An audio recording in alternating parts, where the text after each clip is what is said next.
What's up everyone, I'm NyVo. Today I got the Astell&Kern Kann Max. It's their latest DAP and I've had this a couple days, so I've been playing around with it a little bit, and I'm not sponsored by anybody. I bought this myself, and that goes for my whole channel.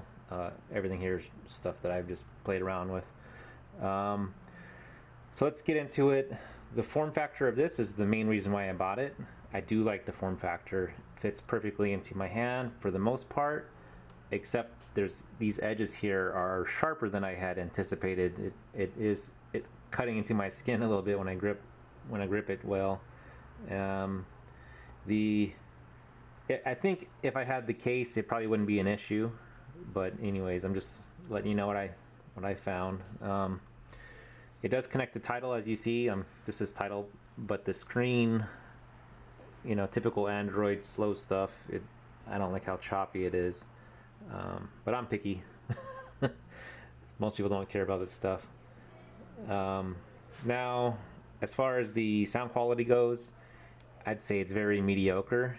It's better than, let's say, like the Q5K or the ES100 MK2, but not as good as the FiiO M17, which maybe not be fair to compare it to because this is portable and the M17 is transportable. So other than that, the dynamics of this are quite good.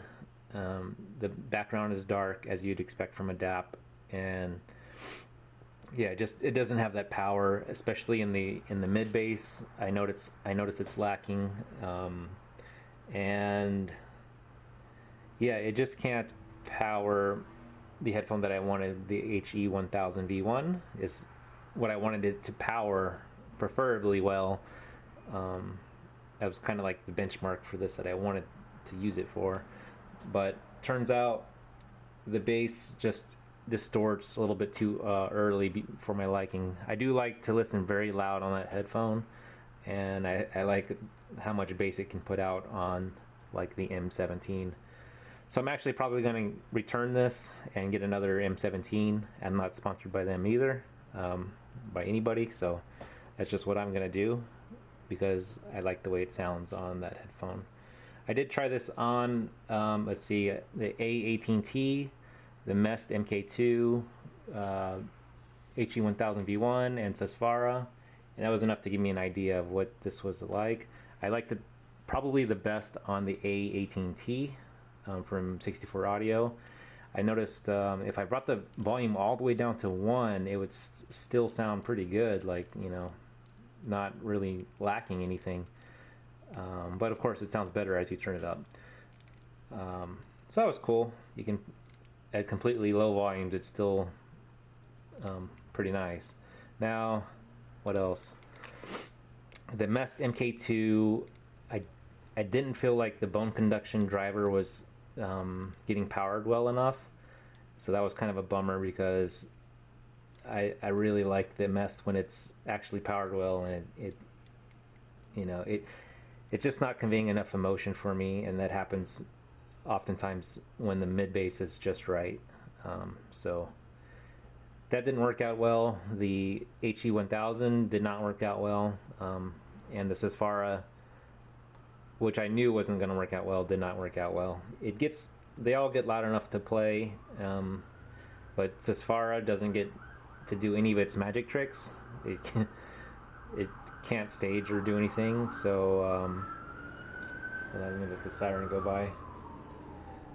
And the HE1000 just didn't have the bass, so there's that. But you know, it's not terrible.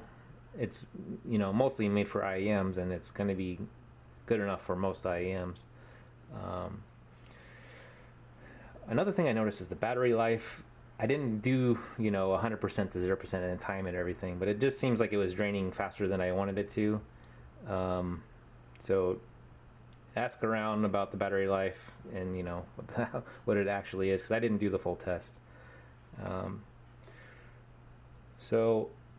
So yes, once again, I'm probably going to get the M17, even though it's transportable versus portable, just because I like the way it sounds.